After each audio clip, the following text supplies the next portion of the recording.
Good afternoon. Thank you for joining us for today's webinar being hosted by Dubai International Financial Center, DIFC, in partnership with Crowe. My name is Dr. Alok Agarwal, and I am the Director of Financial Services, leading the financial services practice at Crowe Limited, a member of Crowe Global, the leading accounting firm and provider of financial and non-financial services. Today, we are presenting opportunities for global RecTech solution providers in the Middle East, Africa, and South Asia region, MIASA, which is being presented by Mr. Ali Hassan and Mr. Narsimha Das. There are plenty of opportunities in the RecTech space, and post-COVID crisis, it is expected that the digitization of business processes will be the new normal. Now, just a little housekeeping before we get started.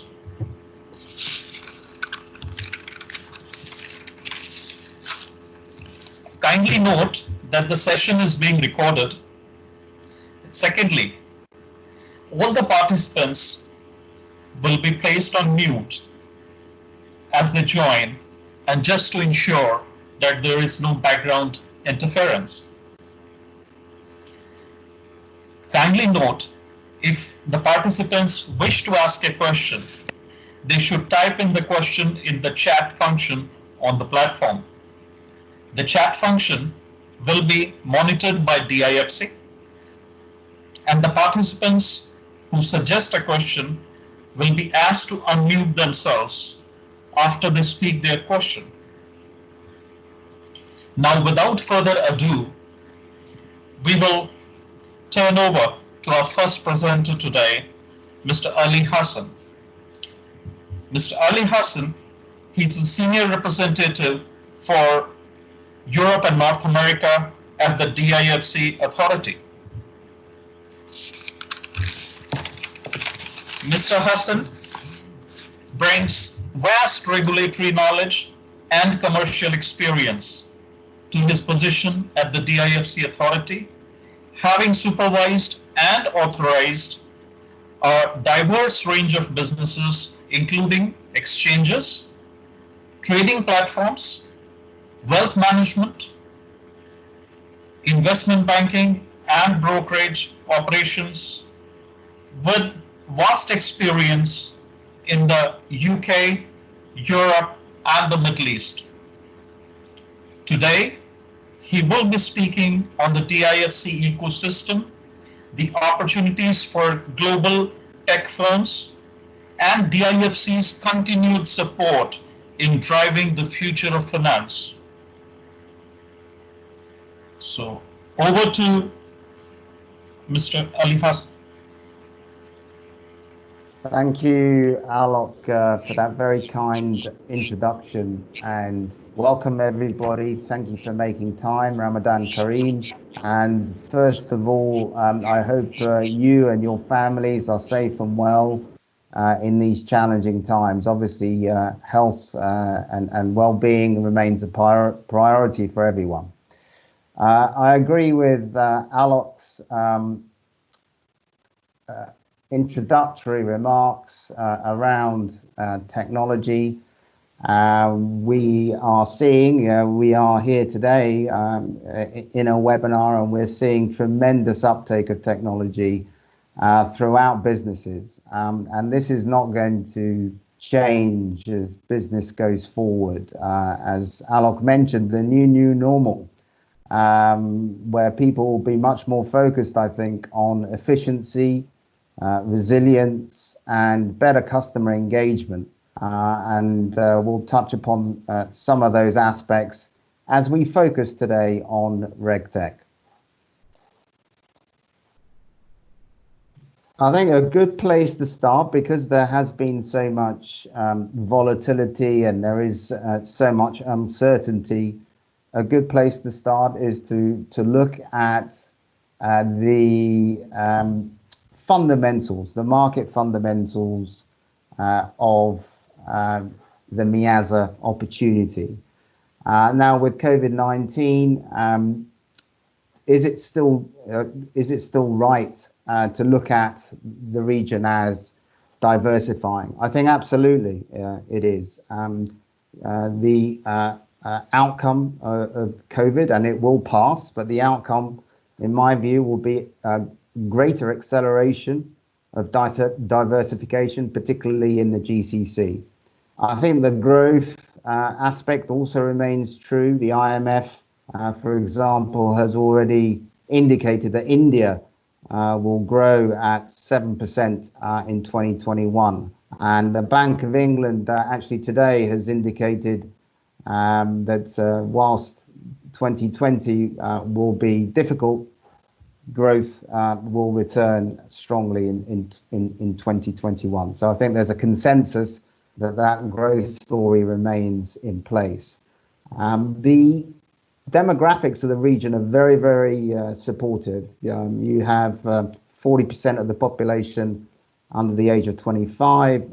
It's very tech savvy. The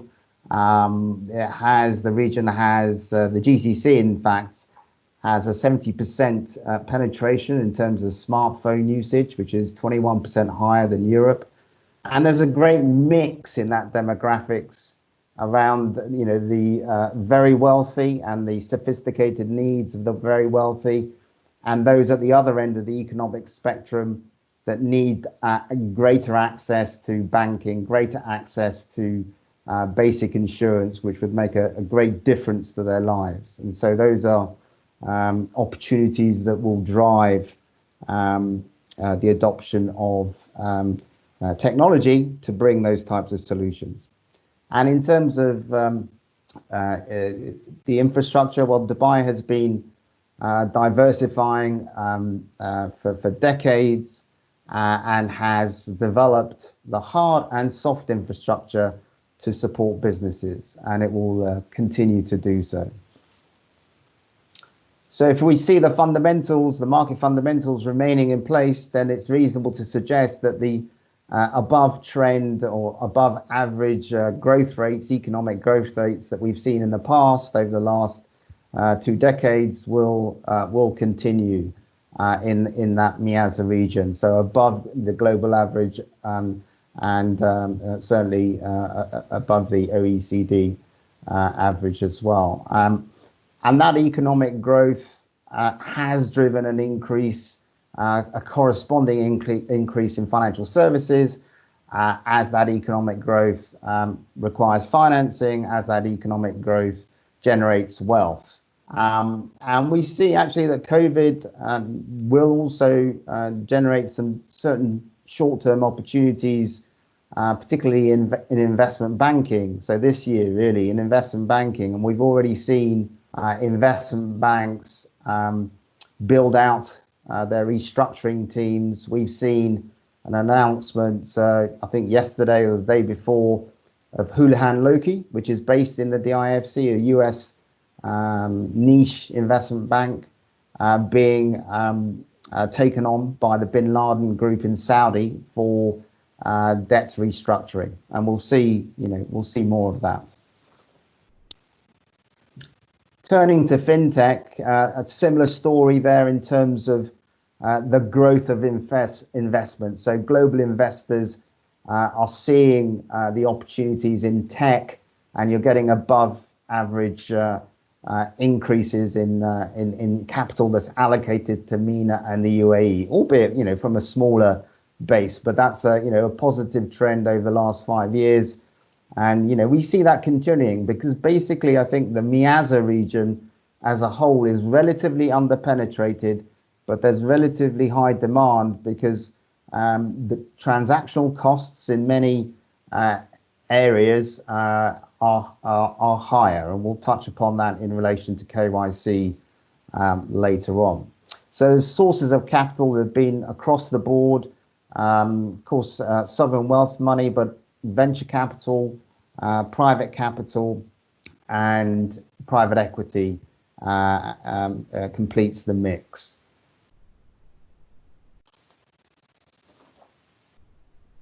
And then, so if Miaza stays, as a compelling proposition, then Dubai it remains the standout ideal location.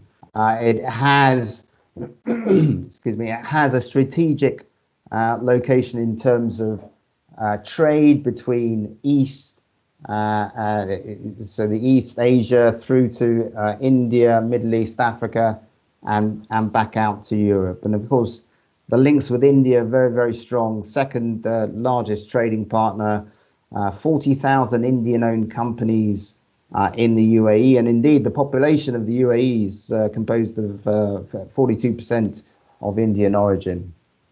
So those links support the development of innovation, because trade brings together capital and talent. And we've seen that as Dubai has grown over the last 4 decades. So it's got a track record, a long-term track record, akin to Singapore, if you like. And we can see that reasonably continuing moving forward. I'd also just like to touch upon, there's been some conjecture around supply chains, global supply chains, particularly into China, being relocated. I would say that Miaza is again, perfectly situated to benefit from any of that movement. India in particular, and of course then Dubai continues to play a regional as well as global role. And Dubai, just touching upon the infrastructure, Dubai's worked really hard to build on its history as a commercial hub, and it's put into place a business-friendly infrastructure that's attracted over 70% of the Fortune 500 companies to set up the headquarters for the region in Dubai. And Dubai continues to innovate, right? So this year, the government announced Dubai Future District, which the DIFC is part of, and it's going to be the focal point of driving the future digital economy.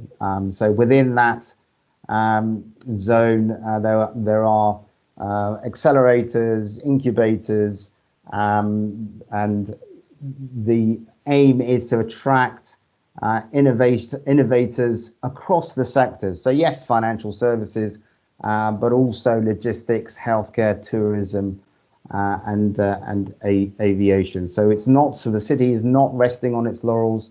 It continues to push forward. And of course, in terms of talent, from a lifestyle perspective, it's also been recognized for the efforts it's made around leisure, around education, and around healthcare.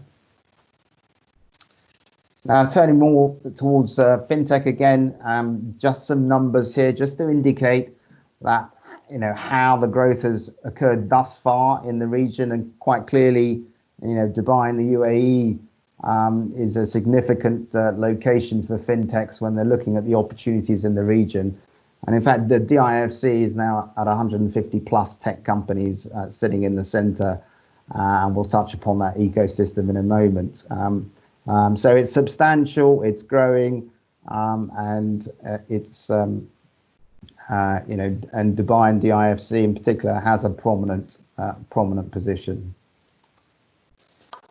Now, just turning to the RecTech opportunity itself, I mean, I've just sort of, with my sort of former regulator hats, kind of thinking about the different aspects that a company faces, and you really have 3 levels of requirements and obligations. You have the global, national, and then the domestic regulatory environment. So, for example, the OECD, through its work on the base erosion, profit sharing aspects of tax, that's precipitated a need now to notify authorities in the UAE around economic substance tests. So, again, that generates a requirement for reporting. The UAE is part of the GCC at a national level, if you like, introduced a VAT regime, albeit of 5%, but that has obviously precipitated reporting requirements, payment requirements, and so on. So, and when you look at financially regulated entities, you also have the obligations flowing from reporting, from compliance monitoring, from risk management, and the mitigation of risks. So look at the costs. I mean, the costs of compliance globally has increased significantly, and you have a significant portion of that costs just through manual processes. So that's where the RecTech opportunity is coming in, and also because people actually want to manage risk better, and they also want to have better customer engagement, right? So instead of when you're onboarding a client, instead of a to and fro on documents and everything else, if it could be done more immediately, then obviously you're providing a better service to clients. And then just giving an insight into the buckets that we're seeing in terms of RecTech. So you can automate processes that are repetitive, rules-based, like generating reports, flags, looking for potential compliance breaches.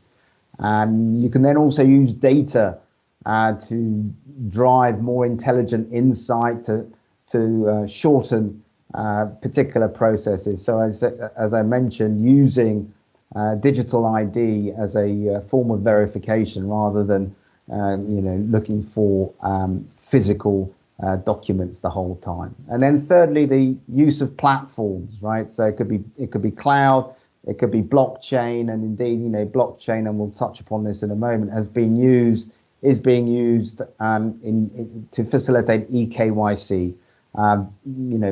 Very auditable and dealt with electronically, and again you're bringing in efficiency, lower cost, faster onboarding times. And then I was just turning to the case study of payments, right? So payments is a significant element of the digital finance stack. It's also a very large market in the GCC, and you can see some of the numbers there, and that will continue because of the composition of the demographics that we have. Now, the DIFC has supported development of payments through its regulations. So the DFSA has recently issued a comprehensive set of payment regulations that caters for money transfer, caters for stored value, and caters for e-commerce merchant services. So that is in place, and we see that as being very supportive for financial services, but also e-commerce, as we've seen that develop over the last couple of years in the region. But we think that there is a long way to go. And then on the eKYC side, we've actually seen firms bring blockchain solutions, and we've had one firm out of Sweden, Norblock, that has actually been accelerated by DIFC in its FinTech ecosystem, and is now out there with a live product. And you can see on the right hand side what we're trying to address, right? So at the moment in the Middle East, it's over 20% more expensive to onboard a client than it is globally, and technology can bring those costs down and enhance the customer experience. So FinTech Hive is our focal point for our engagement with tech companies. It's in place, it has the various programs, it gives fantastic access to potential clients and investors, and you actually have some of the DIFC community formally part of the structure to provide mentorship and support. And just to give you a flavor, again, the international nature of Dubai and the DIFC, we've had companies from around the world join our accelerator program and be accelerated in our environment, and you can see quite a few there from India, obviously from the GCC, but also the UK, the United States, and extra. And then you can see that it is a combination of funding access and also market access.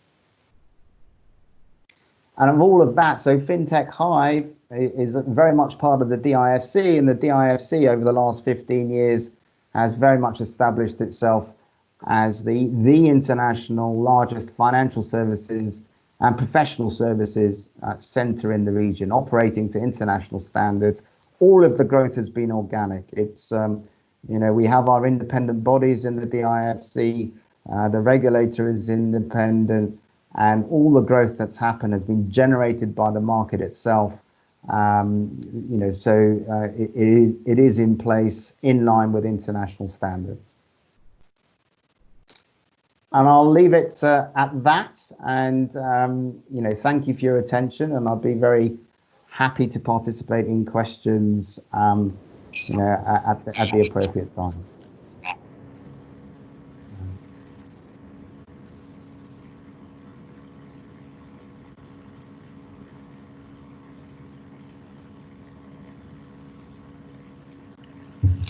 Thank you, Mr. Ali Hassan.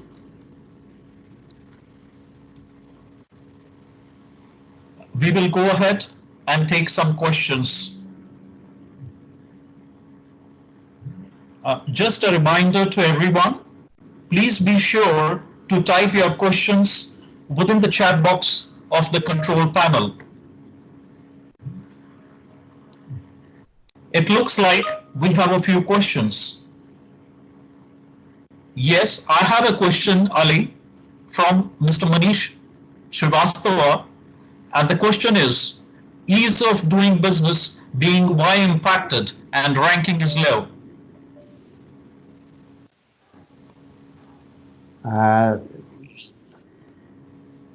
Sorry, so the ease of doing business in Dubai, or? Ease of doing business is impacted and the ranking is low. I understand it is Dubai. Okay, so I'm not sure what the reference is in terms of the ranking, but I would say that there is a global financial centers index ranking that has just been released. In fact, it was sometime in March, and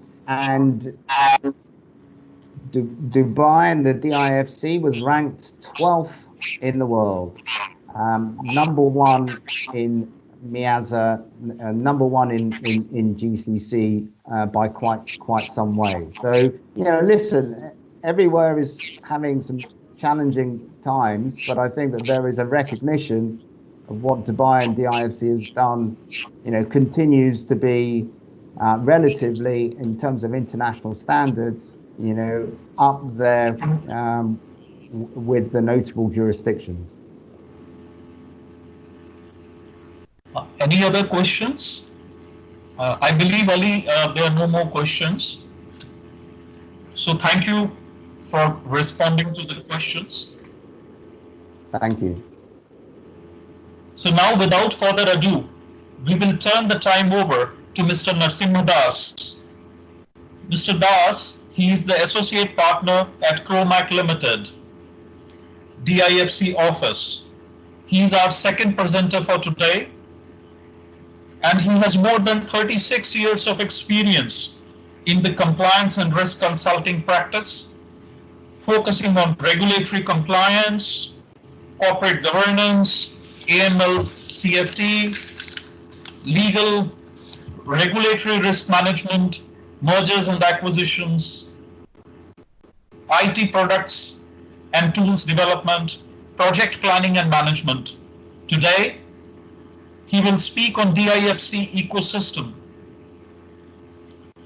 the opportunities for global tech firms, and DIFC's continued support in driving the future of finance and what we can do to help out. So over to Mr. Das.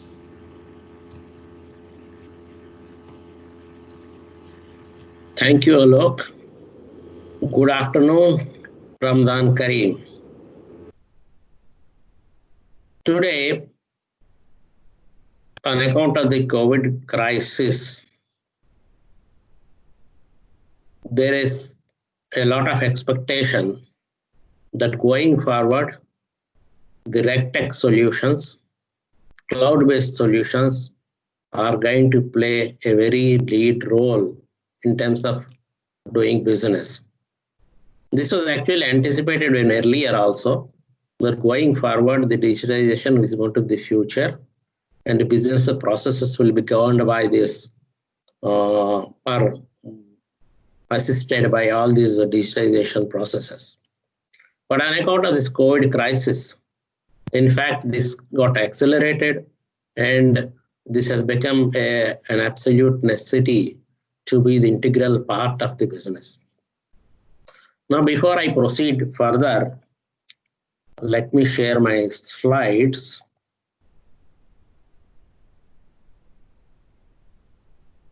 We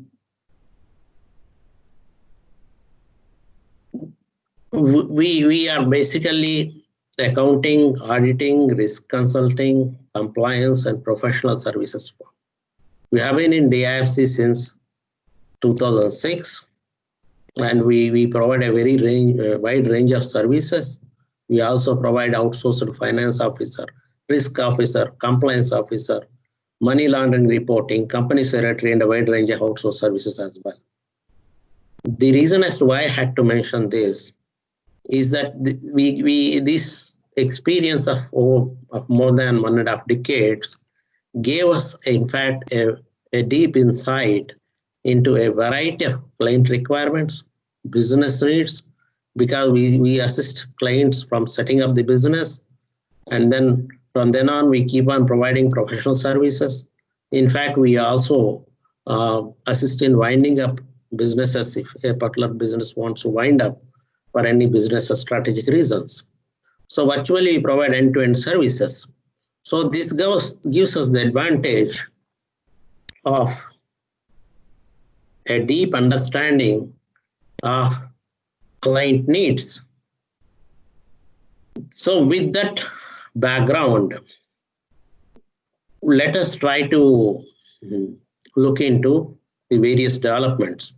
The latest development being that yesterday, in fact, it was published that there is a joint guidance issued by the UAE Central Bank, Dubai Financial Services Regulatory Authority, which is actually Financial Service Regulator in DIFC, and Financial Service Regulatory Authority in ADGM, and Insurance Authority, and Security Committee Authority, and Union Federal Ministry of Economy.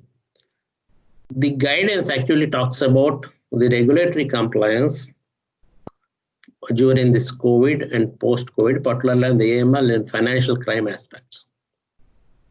What is interesting there is, in fact, they advise as a suggestion that financial institutions and the designated non-finance business and professions, that is precious metals, real estate, and then auditing, accounting firms, and all those firms which come under that category, to adapt to FinTech, RecTech, and this type of technologies to, in fact, meet their compliances. And what is interesting there is, so far, no doubt, various relaxations have been provided by the governments, various governments in various sectors. But none of the governments are providing relaxation so far as obligations on regulations are concerned. The regulations, obligations remain same. The responsibility of senior management in relation to complying with regulations remain the same. And there's no change in terms of that, irrespective of the post-COVID situation or crisis. It may be that the government may give some financial aid or some other assistance, but so far as regulatory compliance is concerned, the responsibility still remains same. So this is where, in fact, the RecTech solutions gain a lot of importance and probably an accelerated importance in terms of their development and also usage. Now, when you look at DIFC regulatory framework, it's quite robust. In fact, it's quite modern, and then in fact takes into consideration several aspects, including ease of doing business, and others, but still the DIFC adopted international best practices in terms of regulations, and you find a lot of developments, recent regulatory developments in companies law, and particularly the ultimate beneficial ownership regulations and data protection law. In addition to that, as Ali has just briefly mentioned, today, in fact, the global regulatory framework is, in fact, driven by three major aspects. One, of course, the reason to have the domestic legislation in a particular country. The second thing is the various standards laid down by OECD and such international bodies, which in fact require the domestic regulations to be in meeting those standards.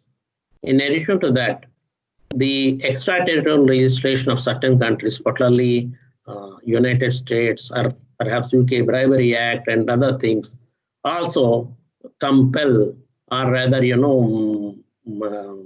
make the various institutions to follow certain standards. In addition to that, they also compel the governments and regulatory authorities to impose certain regulations. When you look at common reporting standards or economic substance regulations, they actually emanate from OECD. In addition to that, you've got obligations emanating from FATCA, which is actually US legislation. So these wide range of regulations still apply. There will not be any exemptions so far as these regulations are concerned. But what changes, in fact, post-COVID, in the COVID and post-COVID situation, the day-to-day challenges in complying with this increase substantially. One, the cost of compliance. The cost of compliance can potentially increase due to this. And access to information records could potentially become more difficult because of travel restrictions and several other reasons. I mean, it's not like earlier when people can travel and meet people and then make a lot of assessments, which now they have to carry on remotely. Now, getting accurate information could be more difficult because there is a lot of anticipation. And also, in fact, there are studies to show that frauds are in fact increasing. So getting right kind of information in an environment where the financial crime and then frauds may likely to increase, particularly this COVID and other situations, can also pose a lot of difficulties. Then another aspect is staffing. Staffing or changes in management. Then when one management or one particular individual in a management position or an individual employee in a junior position leaves a particular employment, there's a lot of personal knowledge or personal information which he may have, which is not actually reflected in records. And then it becomes very difficult for people to, in fact, continue the business, and it may take a bit of time to actually analyze and understand what has happened previously. Every legislation, in fact, there's a legislation, every requires every institution to maintain records for 5 to 6 years of all transactions. This is due to many reasons. So there's a regular requirement to maintain the records at various transactions, and sufficient details have to maintain, particularly when you look at economic substance regulations or value-added tax regulations or anti-money laundering regulations. They, in fact, mandate that every transaction and every detail has to be properly preserved for a period of 6 years. Then another difficulty is meeting deadlines, filing deadlines which have to be met for filing various returns, tax returns or company registry returns or various other returns, and also license renewals, visa renewals, so many other things which may require filing applications or returns or reports. Another major challenge will be to provide very prompt response to regulatory queries and also to responding to business partners who would like to actually have your updated information on your company, who are their ultimate beneficial owners, who are the current directors, shareholders, and so much of other information. Even bankers also require a lot of information. And then providing this is very, could potentially become challenging. Now, assume for a moment that there is a business which has presence in different countries, a multinational organization, or a business which has a group of companies.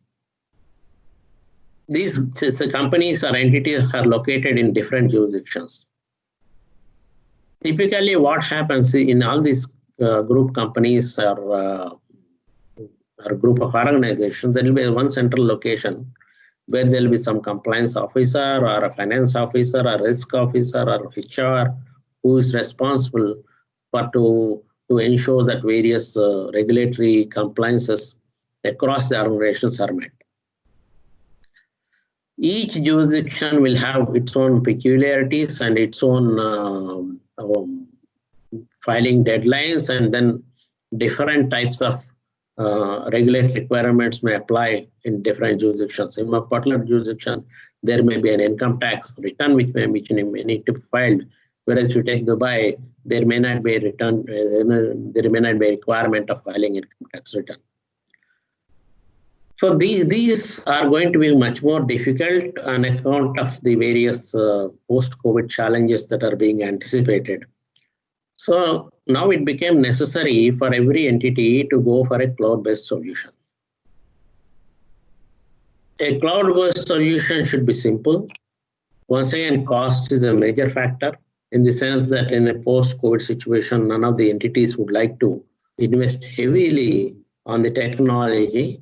They need something simple and something which actually makes it very effective to maintain, and also an ability to delegate to a junior level so that the senior level involvement is very less. At the same time, to ensure compliance.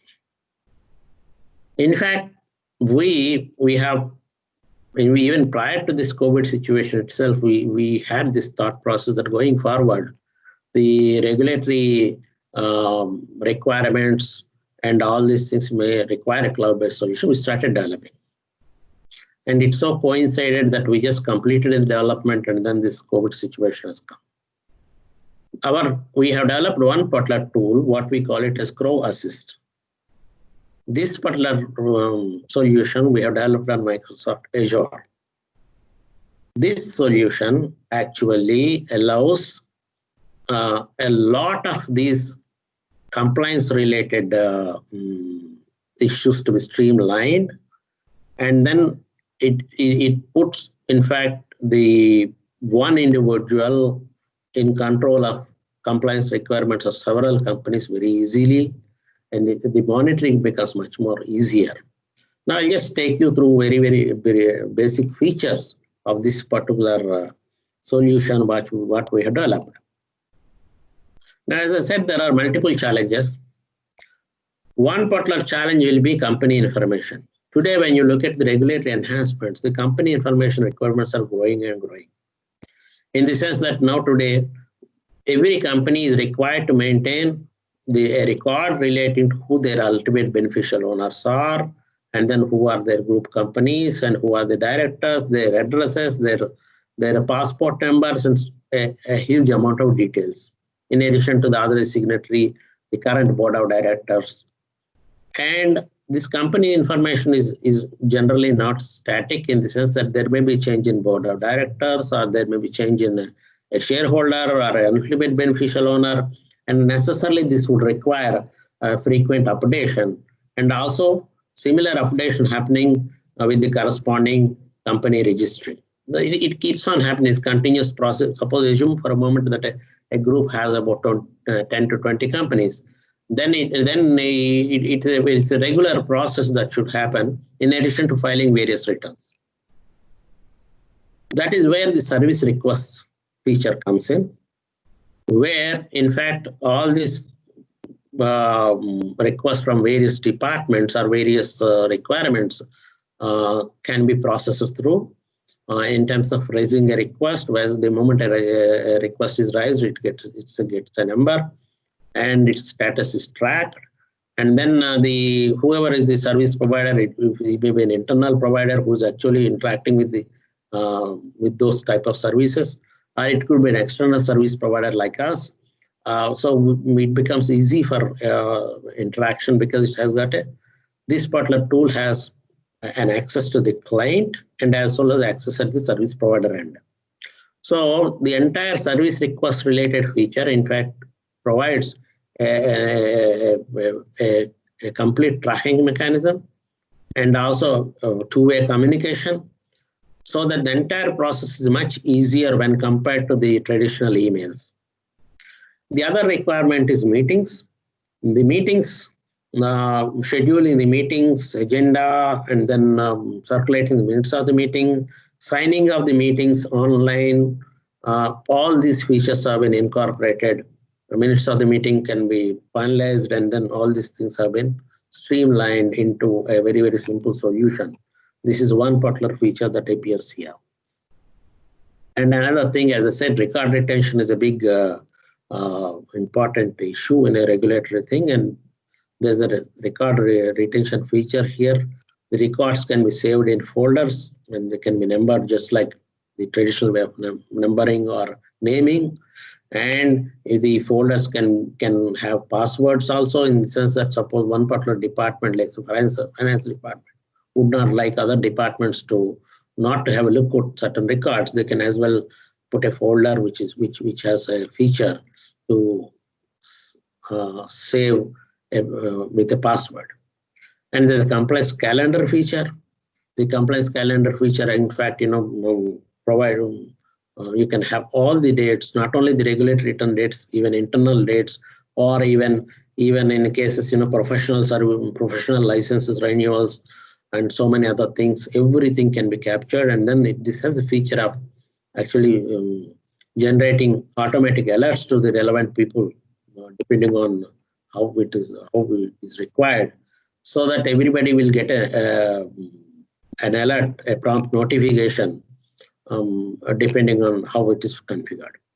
And we have a report generation feature, which actually gives a very status report whenever you want, how many service requests are pending, what is the status, or those type of things have also been brought, so that at a supervisory level or at a senior level, the status of the services that are being provided can also be reviewed.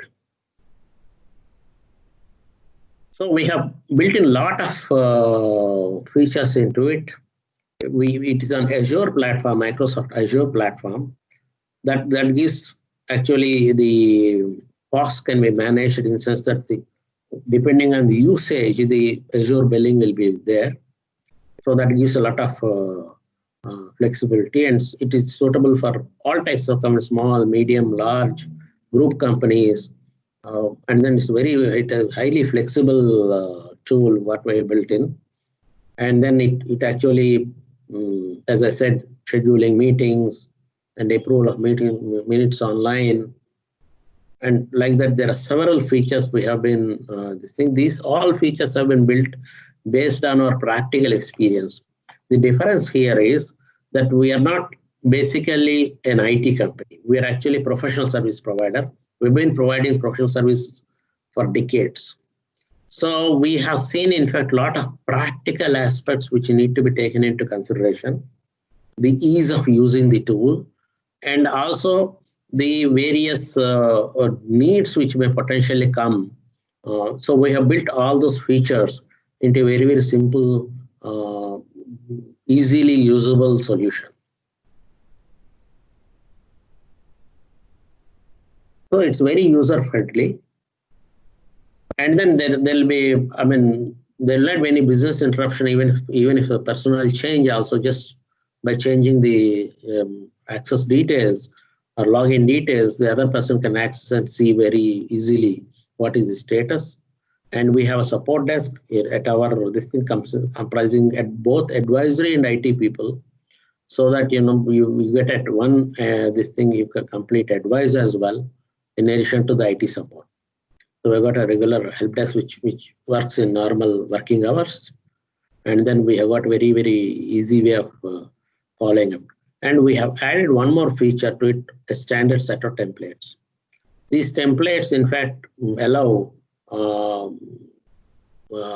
in fact, easy turnaround time. Whoever is managing this can simply download template. Suppose he wants a particular template of minutes of meeting or a board resolution or some other thing, you can just download and then just fill it up, and then it is ready. And this can be changed also. This can be depending on the company requirements. They may have a particular type of templates based on their legal advice or based on their practices. So those templates can be incorporated. Every level, there's a customization that is possible. That's how we built it, so that it becomes user-friendly for different types of companies in different jurisdictions, including DIFC. Now, what is more important here is the cost. Now we have put, because we are very conscious of the cost factor, we have kept this cost at a very low and manageable level, so that it becomes very easy for people to use them, and also at the same time they are not affected by the cost, and that while allowing, in fact, the compliance at a good standard and maintaining a good state of records, the costs remain very low. So these are my contact details, and then definitely you can contact us, and we'll be able to provide much more details. In fact, we have scheduled a detailed demo on this particular tool on 14th of this month, along with Reddington and Microsoft. And then people who may be interested in participating, should they communicate, we'll be happy to, in fact, share the link for that webinar as well, where you can see the demo of this particular tool.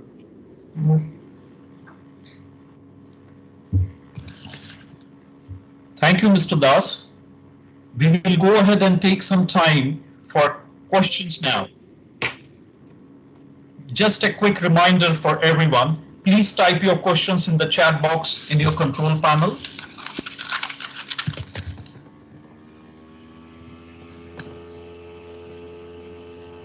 Looks like we have a few questions.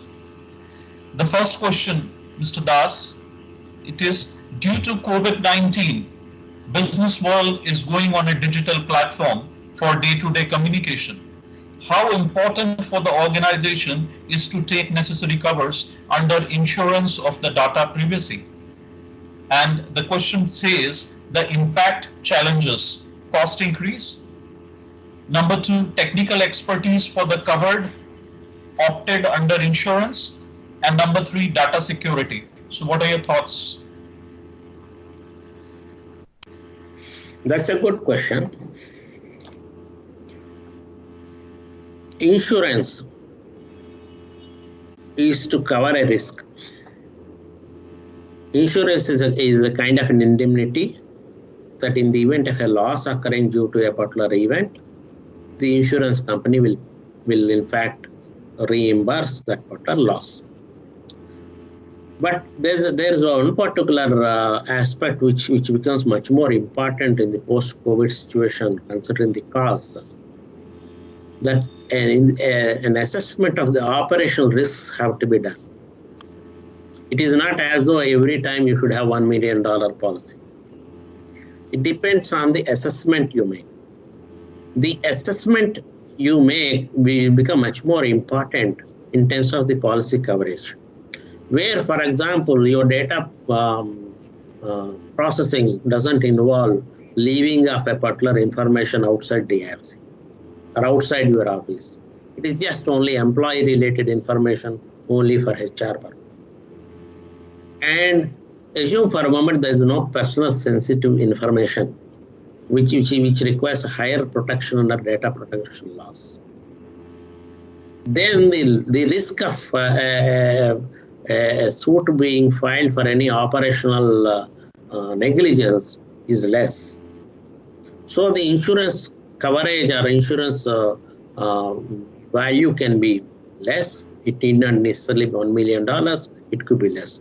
So one way of managing the costs, in fact, insurance cost, in fact, is to build in more robust way of assessing your insurance risks, and also very specifically covering those risks.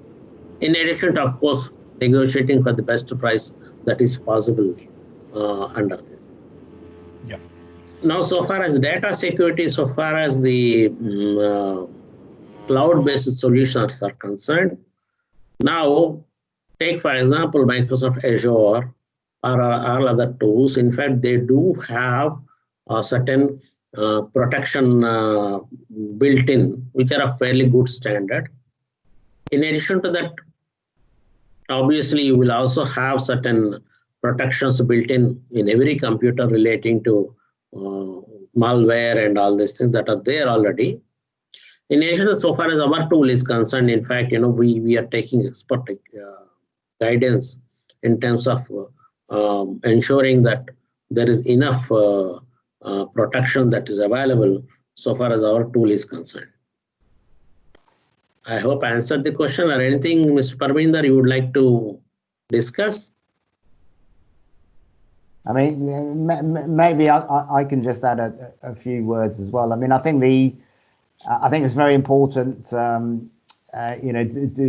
make sure that systems that you're using online work effectively and protect effectively. So cybersecurity, I think, will continue to be an area that people will need to look at. We're using Teams because our IT department has an issue with Zoom, right? So these things are out there, but we're all learning together, and it's inevitable that we will use more digital going forward for sure. Yeah. Yes. Thank you, Mr. Das. There is another quick question I have, Mr. Das, for you. And Yeah. a clarification whether this Azure solution is also providing services to Indian entities. If yes, how can we have the demo? And is it this Azure solution also for UK? Both are interconnected. See, the cloud-based solution can be accessed anywhere. What all that is required is only an internet connection. This Microsoft Azure solution that platform can be accessed from anywhere as long as you have the internet connection. In fact, our tool is screen adaptable. It can be accessed using a mobile phone or a tablet. So we have built in those features.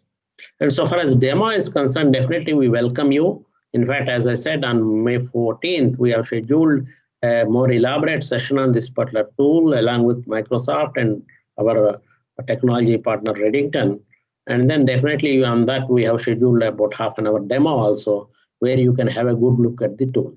And this can be accessed globally, anywhere, India, UK, or Australia, anywhere, wherever there's internet connection. Thank you, Mr. Das. And I believe there are two quick questions for Mr. Ali Hassan, which have come in now. So I request Mr. Ali Hassan to respond one by one. The question goes like this. Would like to understand the regulatory framework of DIFC with respect to digital wealth management platforms. In particular, would be interested to know if there are any passporting arrangements with Western jurisdictions like US, UK, Europe for such platforms domiciled out of DIFC. Thank you very much for that question. Yes, you can passport digital solutions into the DIFC. The current environment will apply to non-digital and digital solutions. So if you are a regulated entity in the UK, for example, you can branch into the DIFC. So it's sort of technology neutral in that respect.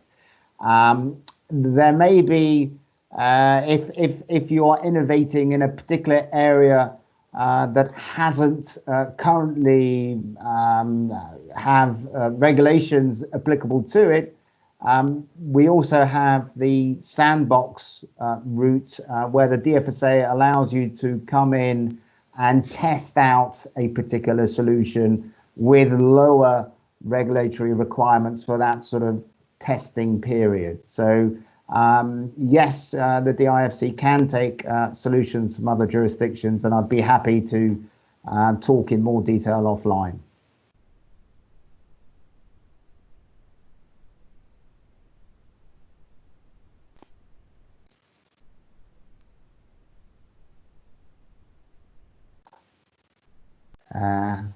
I can't hear you, Alok. Sorry. Sorry, I think you're muted, Alok. There is another. Yeah. The digitalization is the future. Then it will be a suitable proposition to open an office in DIFC, as physical office may not be an attraction point in future. Your thoughts on this, Ali? Yeah, very interesting. Interesting. I mean, from my perspective, we are going to see a shift as to how physical spaces are going to be utilized going forward. And I think, there was the CEO of Barclays in the UK was talking about, is it really, does it make sense to have 7,000 employees sitting in one office? And, to my mind, it's going to be less important to be co-located with your fellow colleagues in a company, and much more important to be embedded and closer and working with your potential clients. So I think the DIFC is looking at as part of the future of finance and the digital economy, how its physical spaces can be tailored for how we're going to see things develop in the future. So perhaps the nature of how companies are organized will change, but I think that the need to be closer to clients will also increase.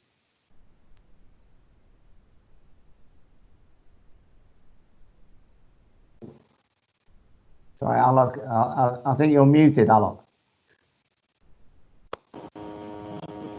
Great. Thank you, everyone. We appreciate everyone being here and hope everyone enjoyed the session. And RecTech, for sure, is definitely going to be the future. Mark my words on that. And thank you, Ali. You brought in excellent viewpoints around the DIFC ecosystem, opportunities, and for the global tech firms, and especially the DIFC's continued ongoing support in driving the future of finance, including FinTech, Hive, etc. And thank you, Mr. Das, for giving your wonderful insights on the robust regulatory framework at DIFC and the challenges, or the day-to-day challenges, especially around the cost of compliance, access to info, records, accuracy of info, so on and so forth, and how Crowe's solution can help resolve and streamline the compliance issues. So with multiple challenges, offering one solution around company information, service requests, meetings, so on and so forth. So it's been a great session, and thanks again, everyone, for joining today, and we look forward to seeing you all next time. Until then, goodbye and have a great time. Keep safe. Ramadan Kareem once again, and you may reach out to Crowe and to DIFC at the relevant contacts. So thank you once and everyone. Thank you. Thank you. Bye-bye. Bye-bye.